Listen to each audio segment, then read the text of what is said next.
सर्वांना नमस्कार. गणेशोत्सव आपल्यासाठी फार महत्वाची गोष्ट आहे आणि याच निमित्ताने आपण बाप्पांबद्दल विशिष्ट प्रकारची माहिती जाणून घेणार आहोत. ती माहिती म्हणजे अष्टविनायक मंदिरांबद्दल.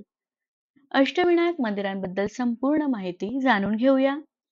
महाराष्ट्राला संतांची, देवांची आणि मंदिराची परंपरा आहे. हे सर्वांना चांगल्या प्रकारे ठाऊक आहे. त्या परंपरेतील सर्वात प्रसिद्ध आणि भाविकांच्या मनातील खास स्थान म्हणजे अष्टविनायक मंदिरे. अष्ट म्हणजे 8 आणि विनायक म्हणजे गणपती. महाराष्ट्रातील पुणे, रायगड व अहमदनगर या जिल्ह्यात विखुरलेली ही 8 मंदिरे गणपतींच्या 8 पवित्र रूपांचं दर्शन आपल्याला घडवतात. प्रत्येक मंदिरामागे एक वेगळी कथा, इतिहास आणि धार्मिक महत्व आहे. म्हणूनच भाविक आयुष्यात एकदा तरी अष्टविनायक यात्रा करण्याचा संकल्प करतात. ही यात्रा साधारण 650 किलोमीटर अंतराची असून ती ठराविक क्रमाने केली जाते. सुरुवात मोरगावच्या मोरेश्वर गणपतीपासून करून परत ह्याच मंदिरात यात्रा संपते. चला तर मग पाहूया प्रत्येक मंदिराची सविस्तर माहिती. पहिलं म्हणजे मोरेश्वर गणपती, जे मोरगाव जिल्हा पुणे येथे असते. मोरगाव हे पुणे जिल्ह्यातील बारामती तालुक्यात आहे. हे अष्टविनायक यात्रेचे पहिले आणि शेवटचे स्थान मानले जाते. येथे विराजमान असलेले गणपती मोरेश्वर किंवा मयुरेश्वर म्हणून प्रसिद्ध आहेत. याची कथा बघा, जाणून घेऊया. प्राचीन काळी सिंधुरासूर नावाचा एक भयंकर राक्षस देवांना आणि मानवांना खूप त्रास देत असे. त्यांच्या अत्याचारामुळे सर्व लोक भयभीत झाले.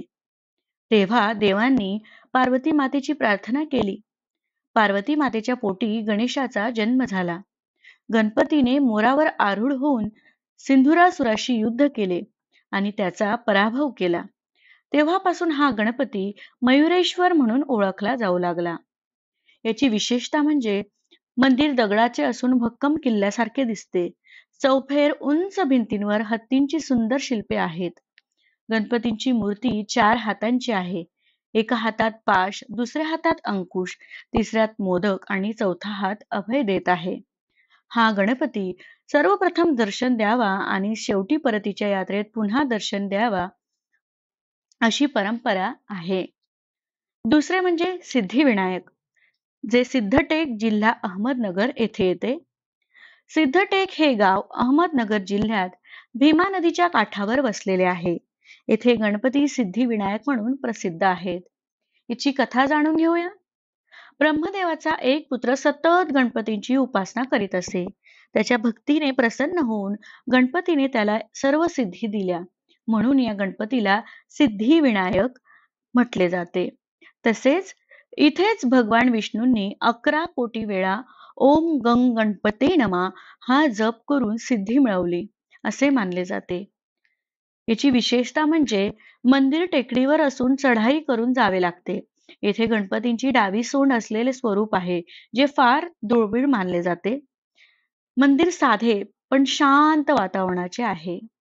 तिसरे म्हणजे बल्लाळेश्वर, जे पाळी जिल्हा रायगड येथे येते. पाळी गाव रायगड जिल्ह्यातील सुधागड तालुक्यात आहे. येथे गणपतीला बल्लाळेश्वर म्हणून ओळखतात. याची कथा जाणून घेऊया. पाळी गावात बल्लाळ नावाचा मुलगा होता. तो लहानपणापासूनच गणपतींची मोठ्या भक्तीने पूजा करत असे. गावातील लोक त्याला हिणवू लागले. एकदा गावकऱ्यांनी त्याला मारहाण करून बांधून ठेवले. पण बल्लाळाची भक्ती मात्र कमी झाली नाही. त्याची भक्ती पाहून गणपती प्रकट झाले आणि म्हणाले, मी तुझ्या नावाने येथे सदैव वसेन. त्यामुळे या गणपतीचे नाव पडले बल्लाळेश्वर. याची विशेषता म्हणजे हे एकमेव मंदिर आहे जे भक्तांच्या नावावर ओळखले जाते. सकाळी उगवता सूर्य थेट गणपतींच्या मूर्तीवर किरण टाकतो. मंदिर दगड व चुन्याचे बांधलेले आहे. चौथं म्हणजे वरदविनायक, जे महाड येथे असते, जिल्हा रायगड. महाड हे रायगड जिल्ह्यातील खालापूर तालुक्यात आहे. येथे गणपतीला वरद विनायक म्हणतात. याची कथा बघा कशी आहे. एका ऋषीपुत्राने गणपतींची तपस्या केली. प्रसन्न होऊन गणपतीने त्याला वरदान दिले. त्यामुळे या गणपतीला वरद विनायक असे नाव पडले. याची विशेषता म्हणजे हे मंदिर अतिशय प्राचीन असून इथे भाविकांना गणपतीच्या मूर्तीला थेट स्पर्श करण्याची परवानगी आहे. मंदिरात अखंड पेटणारा तेलाचा दिवा आहे. मंदिराजवळ गणेशकुंड नावाचे पवित्र तलाव आहे. पाचवा, चिंतामणी, जो थेऊर जिल्हा पुणे येथे येतो. थेऊर हे पुणे जिल्ह्यातील मुळा-मुठा नदीच्या संगमावर आहे. येथे गणपतीला चिंतामणी म्हणून ओळखले जाते. यामागची कथा जाणून घेऊया. कपिल ऋषींकडे चिंतामणी रत्न होते. ते इच्छेनुसार जे हवे ते देणारे होते. पण गुणासूर नावाच्या राक्षसाने ते कपटाने मिळवले. गुणासूर त्याचा गैरवापर करू लागला. गणपतीने गुणासुराचा पराभव करून रत्न ऋषींना परत दिले. म्हणून गणपतींचे नाव येथे पडले चिंतामणी. याची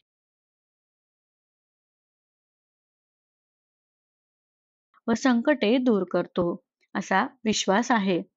मंदिर मुळा-मुठा नदीच्या संगमावर असल्याने परिसर रमणीय आहे. सहावं म्हणजे गिरिजात्मक, लेण्याद्री, जुन्नर. सहावं म्हणजे गिरिजात्मक, जो लेण्याद्री येथे येतो, जुन्नर पुण्यामध्ये. लेण्याद्री हे जुन्नर तालुक्यातील डोंगरावर आहे. येथे पोहोचण्यासाठी जवळपास 300 पायऱ्या चढाव्या लागतात. यामागची कथा बघा.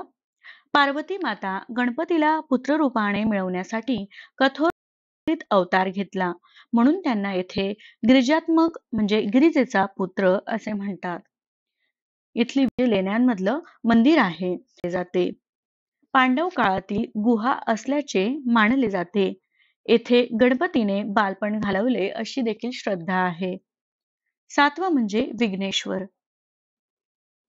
सातवे म्हणजे विघ्नहर, जे ओझर येथे येते, पुणे जिल्ह्यातच.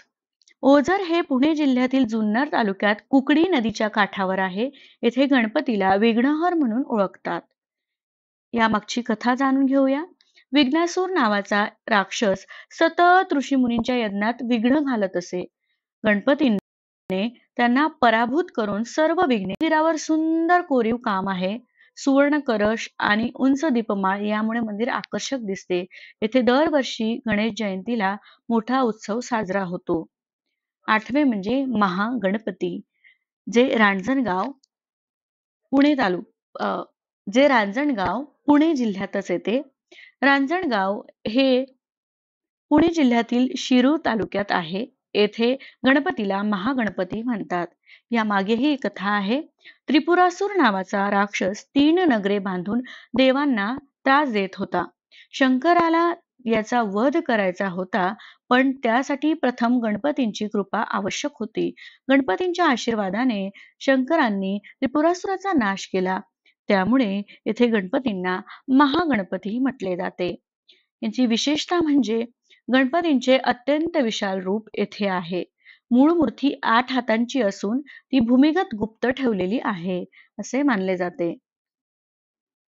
अष्टविनायक यात्रेचा क्रम देखील आपल्याला माहीत असणं फार गरजेचं आहे.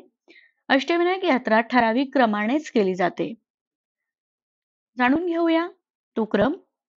मोरेश्वर मोरेगाव, सिद्धिविनायक सिद्धटेक, बल्लाळेश्वर पाळी, वरद विनायक महाळ, चिंतामणी थेऊर, गिरिजात्मक लेण्याद्री, विघ्नहर ओझर, महागणपती रांजणगाव आणि परत मोरेश्वर म्हणजे मोरगाव येथे आपली अष्टविनायक यात्रा संपूर्ण होते. याचा निष्कर्ष म्हणजे अष्टविनायक यात्रा केवळ धार्मिक यात्रा नाही, अनुभव आहे. प्रत्येक मंदिरामागे एक कथा आहे, जी भक्ती, श्रद्धा आणि संकटांवर मात करण्याचा संदेश देते. या यात्रेमुळे भाविकांना मानसिक समाधान, श्रद्धेची वृद्धी आणि जीवनात सकारात्मकता लाभते. आणि म्हणूनच